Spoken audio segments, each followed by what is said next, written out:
My boy, I learned you came first in class. This gift is for you. Say thank you to Uncle, right? Parents, listen. The world is not as innocent as it looks. Not every smile is kindness. Not every gift is love. Some gifts carry silence. Some carries revenge for a hidden anger. Some loss and slow destruction.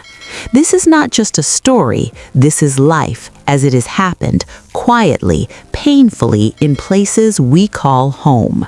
Do not take it for granted as you watch. Also share to others. Welcome to Chronicles, a place where untold stories are revealed and where silence speaks. This is a true-to-life tale from Ghana. In a quiet town in Akyem Asafo, morning dawned with the crowing of cocks and the soft hum of prayer from homes built close together. The roads were red with dust, and children walked barefoot to school with laughter that echoed through the air. Among them was a boy named Kojo. Kojo was not just any child. He was sharp, very sharp. At only 9 years old, he read faster than most in his class. His teachers loved him. His friends admired him. His parents thanked God for him every night. His father, Kofi Mensah, worked as a clerk in a cocoa company office in town, a quiet man, a praying man, a man who feared God and feared this world even more. Kojo's mother, Ama Mensah, sold vegetables in the market.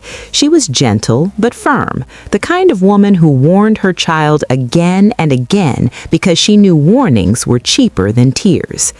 From the time Kojo could understand words, his parents told him one rule that never changed. Do not collect anything from anyone, lest we are there and we tell you too. Not sweets, not money, not biscuits, not toys.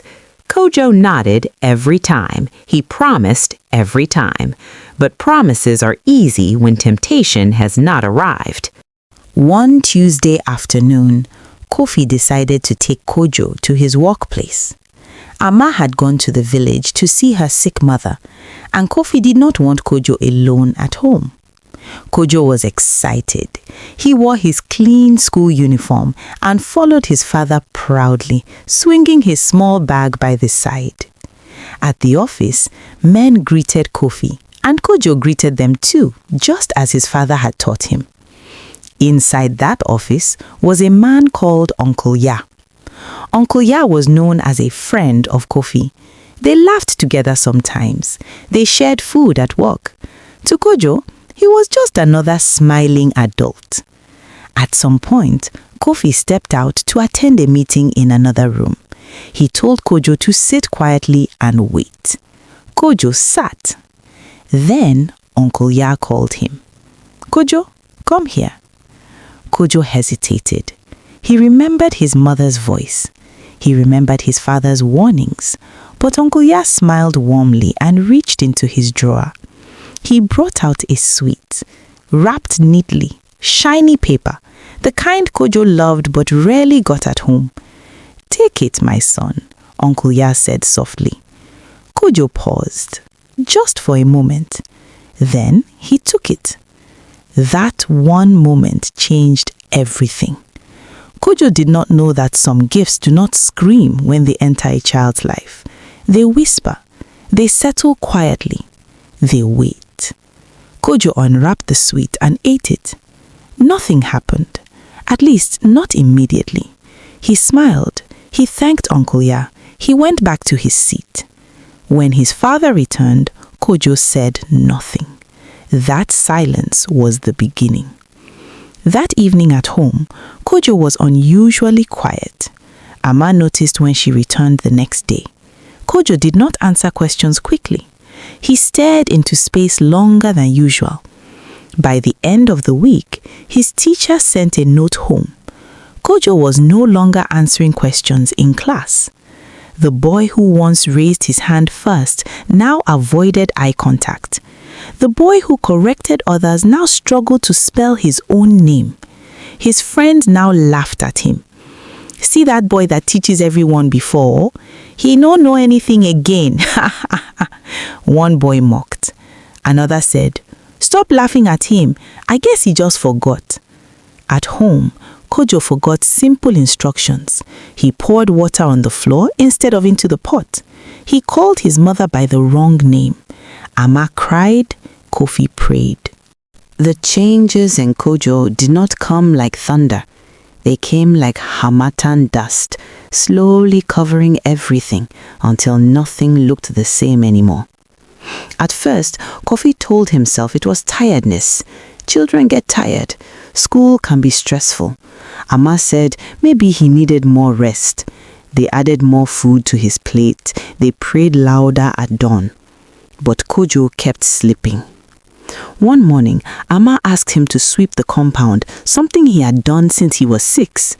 Kojo stood there holding the broom, staring at the ground as if he had never seen sand before. Kojo, sweep, Ama said gently. He looked at her, confused. Sweep what? Ama's heart skipped. She laughed it off, trying to hide the fear rising in her chest. She took the broom from him and showed him. Kojo watched like a stranger watching a lesson meant for someone else. At school, things were worse. Madame Efwa, his class teacher, called Kofi to the school. When Kofi arrived, she closed the classroom door before speaking. Sir, I don't know how to say this, she began. Your son, he is failing. Failing. That was the word she used. She showed him Kojo's exercise books, wrong answers everywhere, words written backwards, numbers that made no sense. Kojo sat in the corner of the classroom, sucking his finger, eyes empty. This was not the Kojo Kofi knew. They took him to the hospital in Koforidua. The doctor examined him, asked questions, ran tests. After hours of waiting, the doctor shook his head. Physically, the boy is fine. Fine. Yet, Kojo could no longer read a simple sentence. He forgot his friends' names. He wet the bed at night and cried like a much younger child. At night, Ama heard him talk in his sleep. Sometimes he laughed softly. Sometimes he whispered words no one understood. One night, Kofi woke up suddenly and saw Kojo sitting upright on his mat, staring at the wall. Kojo, why are you awake? Kojo turned slowly and smiled. I am eating sweet, Papa. There was no sweet in his hand. Kofi felt cold rush through his body. The next day, Ama remembered something. Her voice shook as she spoke. Kofi, that day you took Kojo to work, did anything happen? Kofi thought. Then Kojo's silence that day returned to him, the way he avoided his eyes, the way he ate his food without speaking. They called Kojo and asked him gently, Kojo, did anyone give you anything that day at Papa's work? Kojo shook his head at first. They pressed gently. Then he whispered, Uncle Yao gave me sweet. Ama screamed. Kofi fell to his knees. They remembered the warning they had given him all his life, the instruction he had broken, the rule he had ignored because it looked harmless. Kofi went back to the office the next day to look for Uncle Yao. Uncle Yao had not come to work. He never came again. No phone call, no explanation, no trace. People at the office said they barely knew him. Some said he was transferred.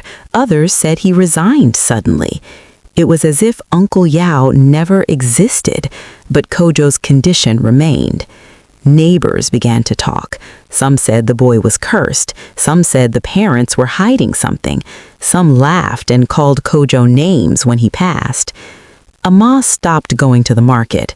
Shame weighed her down. Kofi's shoulders bent from prayer and worry. They sought help everywhere. Churches, prayer camps, night vigils. At one prayer meeting, an old woman looked at Kojo and wept.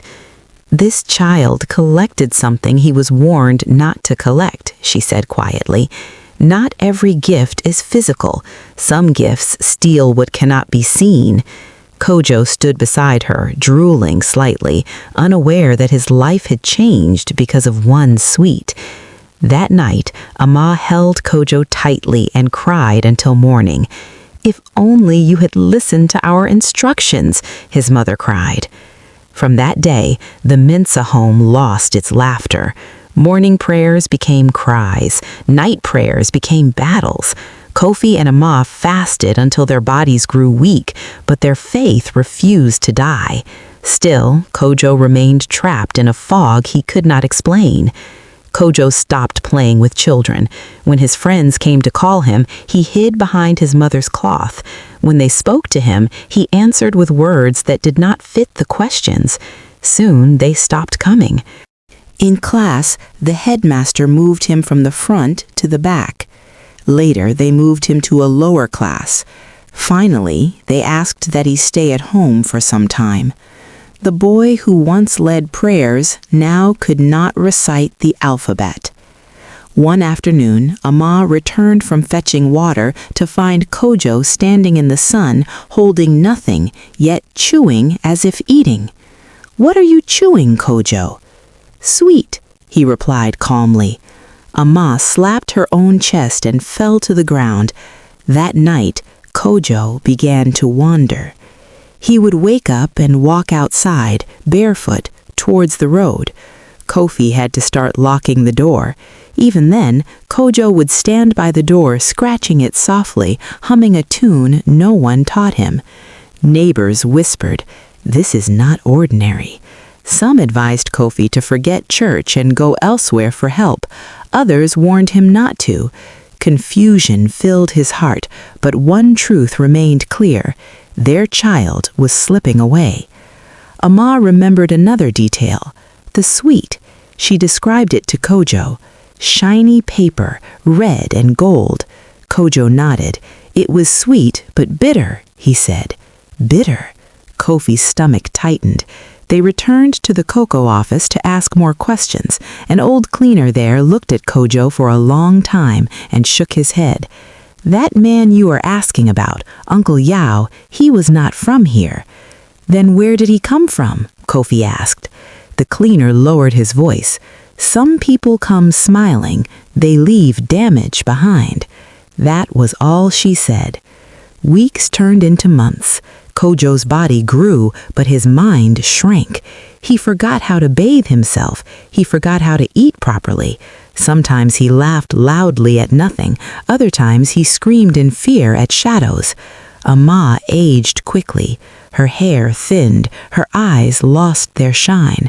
Kofi blamed himself. "I should not have taken him to work. I should have watched him. I should have stayed." One evening, during family prayer, Kojo suddenly screamed and pushed the Bible away. "I don't like that book," he shouted. Silence filled the room. Ama collapsed. Kofi held the Bible tighter, tears falling onto its pages. That night, Kofi dreamed. He saw Kojo standing at a crossroads. One path was bright, the other was dark. A hand stretched from the darkness, holding a sweet. Kojo reached for it. Kofi woke up screaming. The next morning he made a decision. He would not stop fighting for his son, even if the whole world laughed, even if it took years. Kojo became a stranger living inside his own body. By the 3rd month, Ama no longer allowed him to sleep alone. Every night she tied a cloth gently around his waist and hers, afraid he would wander into the darkness while she slept. Even then, Kojo would tug at the cloth, pulling, murmuring words that sounded like songs without meaning. Sometimes he cried for no reason. Sometimes he laughed at pain. One evening, Ama found him sitting behind the house, digging the ground with his bare hands. "Kojo, what are you doing?" He looked up slowly. "I am hiding my sweet." There was no sweet, only soil under his nails. Ama screamed his name until her voice broke. Kofi began to notice something else. Kojo no longer responded to his own name immediately. When called, he turned late, as though the name had to travel a long distance to reach him. At church, people stared. Some moved their children away from him. Some whispered prayers under their breath when he passed.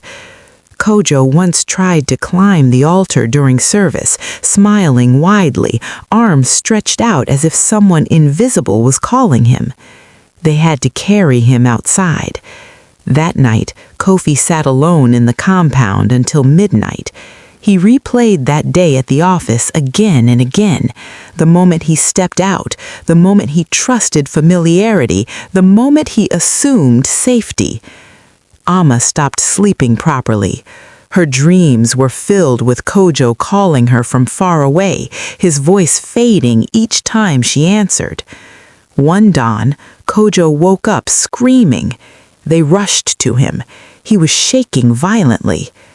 "They are calling me, Mama," he cried. "They want their sweet back." Amma held him tightly, rocking him like a baby. "There is no sweet. There is no sweet." Kojo looked at her with eyes filled with fear. "You don't see them." Kofi felt his knees weaken. From that day, Kojo refused to eat food unless it was mashed completely. He claimed the food was hard, even when it was soft. He spat water out, saying it tasted bitter. The boy who once loved groundnut soup now gagged at its smell. Amma began to lose hope silently. She still prayed, but her prayers sounded tired. One afternoon, a woman from a nearby town visited. She had heard about Kojo. She looked at him once and turned away, tears in her eyes. "This child crossed a line too early," she said softly. A door was opened. Amma begged her to explain. The woman shook her head. "Some doors don't close easily."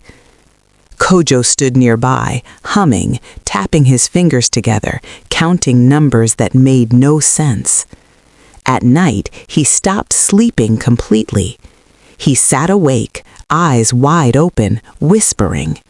Sometimes he laughed and clapped.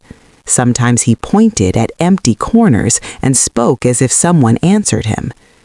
Kofi and Amma took turns staying awake, afraid to close their eyes. Amma sits on the floor, her back against the wall, eyes red and swollen. Kofi stands near the doorway, hands on his head, staring into nothing. Between them, Kojo sits cross-legged, rocking gently, humming a tune that has no beginning and no end. Calm but heavy. This is what disobedience looks like when it matures. Amma speaks, her voice breaking. "Kojo, do you know me?" He looks at her. Long pause. "You are the woman who cries." That sentence hits like a slap. Amma covers her mouth. Kofi turns away so his son will not see him cry. Neighbors pass the house and shake their heads. Some whisper prayers, some whisper rumors. This boy was too clever, too bright. Such children attract attention. Kojo suddenly stands and walks toward the kitchen. He opens drawers, pulls out pots, throws spoons on the floor. "What are you looking for?" Kofi asks. Kojo answers without looking back. "I'm hungry, but not for your food." That night, rain falls heavily. Thunder shakes the roof. Kojo begins to laugh. "Why are you laughing?" she asks. Kojo points at the door. "They like the rain. It washes the sweet." Amma screams Kojo's name. Morning at the prayer camp on the edge of town. Dusty ground, wooden benches, people crying, shouting prayers, some rolling on the floor. Kojo is brought in. As soon as his feet touch the ground, he stiffens. "No, no, no," he shouts. "They are here too." People turn and stare. The pastor raises his voice in prayer. Kojo screams louder, his voice not sounding like a child anymore. Amma collapses. Two men hold Kojo down as he struggles with a strength that does not match his small body. This is the same boy who could not lift a bucket of water. After hours, they leave the camp with nothing changed, no relief, no answers, only exhaustion. Kojo in his old classroom, smiling, answering questions, classmates clapping. Kojo sitting alone, tearing paper into tiny pieces, laughing softly. That evening, Kojo suddenly walks up to Kofi and holds his hand. "Papa," he says quietly. Kofi's heart jumps. "Yes, my son." Kojo looks straight into his eyes. "Next time, don't leave me alone." Then he walks away. Kofi collapses to the floor. Kojo's condition did not stay the same. It worsened. One morning, Amma gave him bread and tea. Kojo dipped the bread into the cup and stared at it for a long time. "Why are you not eating?" she asked. He pushed the cup away. "It is not mine." Amma forced a smile. "Who does it belong to?" Kojo lowered his voice. "The one who gave me sweet." Amma dropped the cup. It shattered on the floor. From that day, Kojo refused to eat unless his food was hidden from view. If he saw it prepared, he claimed it had been touched. If a visitor entered the house, he pushed the food away and covered his nose. His body began to thin. At night, Kojo sat awake, scratching his arms until they bled. When Amma tried to stop him, he slapped her hand away. "Don't touch me," he shouted. "You will make them angry." Amma stepped back, shaking. Kojo started calling himself another name. When asked his name, he said it proudly, "Yao." Kofi froze the first time he heard it. "Who is Yao?" Kofi asked. Kojo smiled. "The one who remembers me."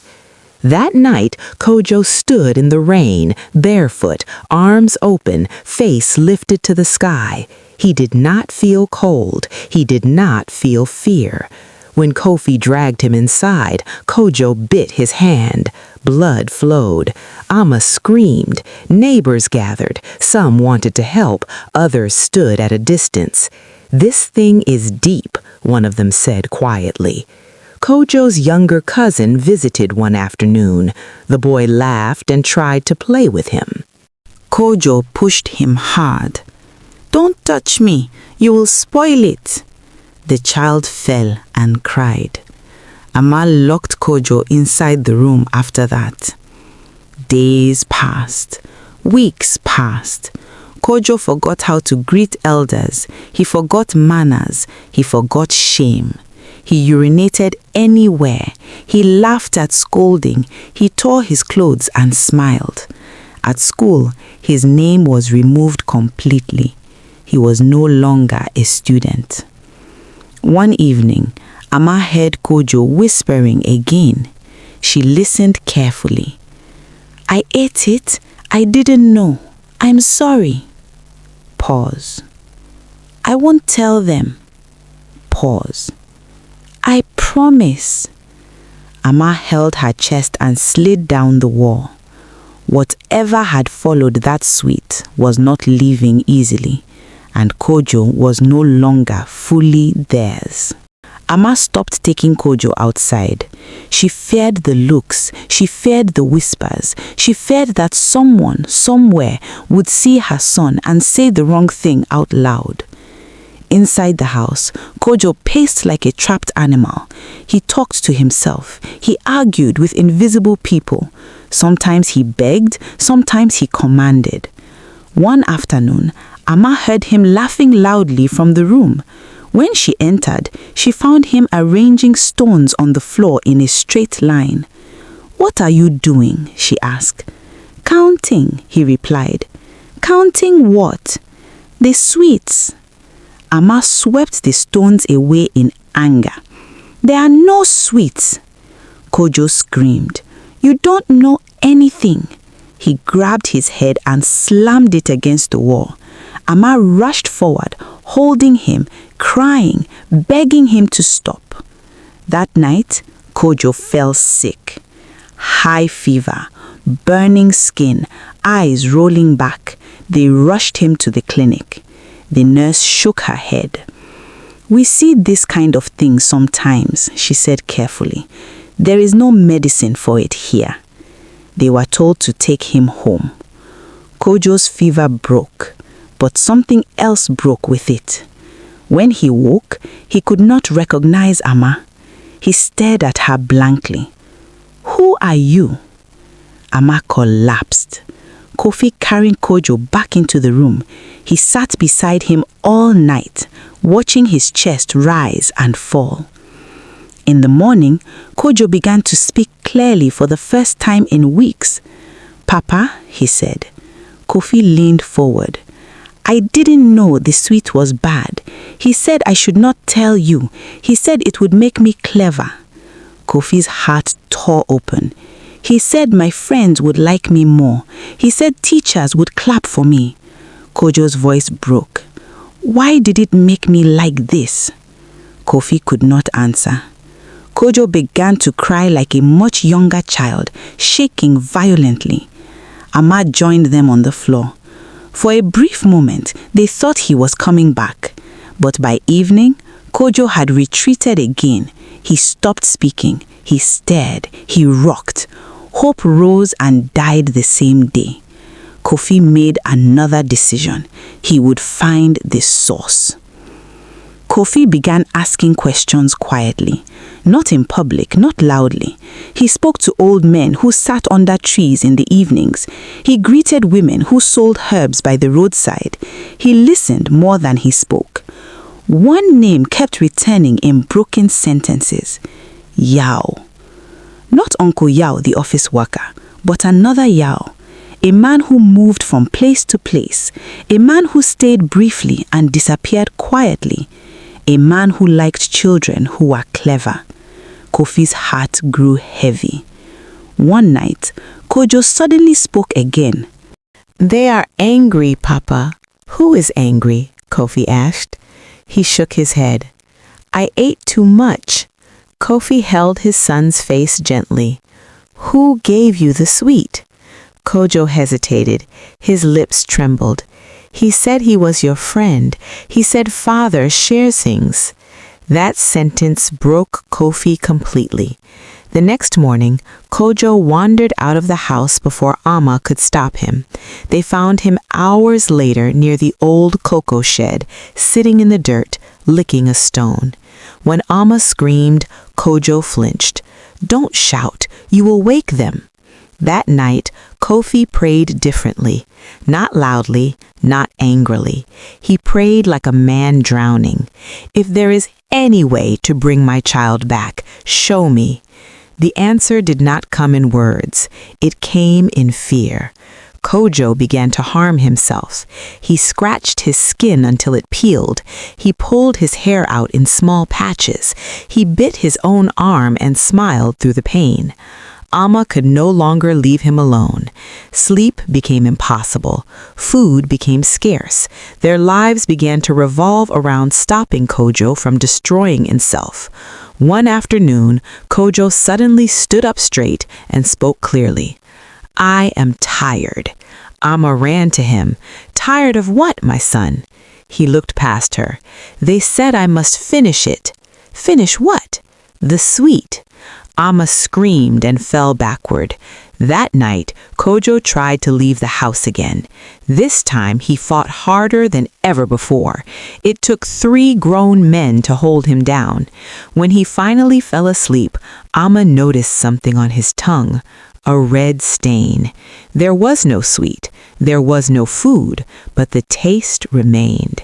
And whatever had entered Kojo was still feeding. Kojo grew quieter after that night. Not peaceful, just empty. He sat for hours without moving, staring at the doorway as if waiting for someone who never arrived. When Alma called him, he answered slowly, like a child learning to speak again. Kofi stopped searching for names. He realized something painful. Some answers do not come from chasing people. They come from facing consequences. One evening, Kojo asked for water. Amma brought it. He held the cup with both hands, trembling. "Mama, if I sleep, will they come?" Amma swallowed hard. "No, my son." He drank and slept. For the first time in weeks, Kojo slept through the night. In the morning, he woke up crying, not screaming, crying. "I don't remember things," he said. "I used to know many things." Amma held him. "Yes, you did." Kojo began to ask simple questions again. "How do you cook rice? What day is today? Where is my school bag?" Each question cut deeply. His school bag hung on the wall, untouched, gathering dust. They tried to teach him again, letters, numbers, simple greetings. Kojo struggled. His mouth knew the words, but his mind stumbled behind. Children in the neighborhood no longer mocked him. They avoided him. Kojo noticed. "Why don't they play with me?" Amma had no answer. One afternoon, Kojo followed Kofi outside and sat beside him. "Papa," he said quietly, "if you tell me not to do something again, I will listen." Kofi closed his eyes. "I know," Kojo nodded slowly. "I didn't know one sweet could do all this." They never saw Uncle Yao again. No apology, no explanation. Life moved on for others, but in the Mensa home, everything had changed. Kojo did not fully return to who he was. He learned to speak properly again. He learned to eat without fear. He learned to sleep. But his brightness never came back. He struggled with things that once came easily. Sometimes he stared into space, rubbing his fingers together as if remembering something sweet and bitter at the same time. Amma learned to smile again, but the smile carried pain. Kojo returned to school, but not to his old class. He sat among much younger children, his feet too long for the bench, his eyes heavy with embarrassment. When the teacher asked questions, he kept his head down. When children laughed, he pretended not to hear. At home, Amma taught him patiently. She repeated words again and again. She corrected him gently. Sometimes Kojo got angry with himself. "Why is my head slow?" he asked one evening. Amma hugged him. "Your head is tired, that is all." But Kojo knew. He remembered flashes, a shiny wrapper, a smiling face, a voice telling him not to tell. Some nights he woke up crying softly, calling for his father even though Kofi slept beside him. Kofi became quieter too. He watched other children closely. He warned them sharply, "Do not collect anything from anyone." Some parents laughed at him. "You worry too much." Kofi said nothing. He had already paid the price of silence. One afternoon, Kojo followed his father to the farm. As they rested under a tree, Kojo spoke again. "Papa, if Uncle Yao comes back, what will you do?" Kofi answered without thinking. "I will not leave you alone again." Kojo nodded. That answer seemed to satisfy him. Years passed slowly. Kojo grew into a young boy who tried hard. He swept, fetched water, helped his mother. He learned small trades instead of books. He forgot many things, but he never forgot instructions again. When Amma warned him, he obeyed immediately. When Kofi spoke, he listened. Sometimes when children were offered sweets on the roadside, Kojo pulled them back. "Don't take it," he warned them. "Ask your parents." People began to listen to him, not because he was clever, but because his eyes carried something heavy. Kojo became known in the neighborhood for being careful, not playful, not curious, careful. When other boys ran toward visitors' cars, Kojo stayed back. When money fell on the ground, he called an adult. When someone stretched a hand toward him with anything wrapped or shiny, his body stiffened before his mind even decided. Amma watched this and felt both relief and pain. Her son had learned too well. One afternoon, a man stopped Kojo on the road and offered him a biscuit. Kojo shook his head. "My parents are not here." The man laughed. "I am your father's friend." Kojo stepped back. "Then tell him yourself." He walked away. Amma heard about it later and cried alone that night, not from fear, from remembering how Kojo used to run toward life without thinking. At school, Kojo struggled but persisted. He repeated classes, he failed and tried again. Teachers were patient with him, some were not. One teacher once said loudly, "This boy used to be brilliant." Kojo heard it. He did not cry. He just nodded and returned to his seat.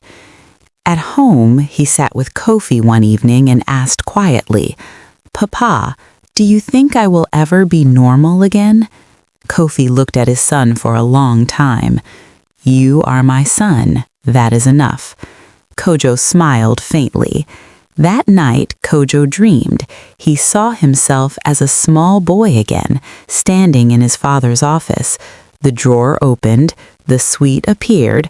This time he stepped back. He woke up shaking but relieved. Kojo grew older, and with age came understanding, not the kind that comes from books, but the kind that comes from loss. He began helping his father speak to other parents in the area, not in meetings, not on platforms, just quiet conversations at dusk when worries feel heavier and truths are easier to accept. Kojo did not explain much. He did not need to. People looked at him and listened. One evening, a woman brought her son to their house. The boy had been acting strangely after collecting money from someone on his way from school. She was afraid. Kojo sat with the boy and spoke gently. "Did your parents know?" The boy shook his head. Kojo looked at him for a long moment. "Tell them everything." The woman cried and thanked him. Amma watched from the doorway, her heart full and broken at the same time. Kojo never blamed his parents, not once. But sometimes, late at night, Amma heard him whisper prayers that sounded like apologies for what he had lost, for what he had learned too early. Years passed. Kojo did not become what he was meant to be, but he became something else, careful, aware, alive. One afternoon, Kojo and Kofi walked past the old cocoa office. Kojo stopped. "Is this where it happened?" Kofi nodded. Kojo looked at the building for a long time, then turned away. "Let's go home." They walked on. Kojo became a man quietly, not celebrated, not admired, just present. He learned a trade and worked with his hands. His mind moved slowly, but his heart stayed alert.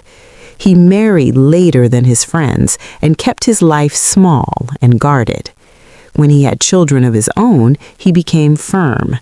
Too firm, some said, but Kojo did not argue. He told his children one thing, again and again, with a seriousness that never faded. "Do not take anything from anyone unless I am there and I say yes." If they asked why, he did not tell them the whole story. He only said, "Some gifts do not bless, they collect." Amma grew old watching her son become a careful father. Sometimes she wondered what he would have been if that one afternoon had passed differently. Then she stopped wondering. Life does not answer such questions. Kofi died knowing his son was still standing, not whole, but standing. Years later, Kojo stood one evening and watched his children play. A stranger passed and called them over, smiling, holding something wrapped. Kojo's voice cut through the air. "Leave it!" The children ran back to him immediately. Kojo felt his chest tighten. The memory came back. The office, the drawer, the suite. But this time the story ended differently. He had listened, and so had they. Moral of the story: parents, warn your children without growing tired. Pray for them without stopping. Do not assume familiarity means safety. Not every gift is harmless, and not every giver means well.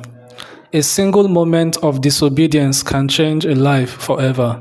Stay present, stay watchful.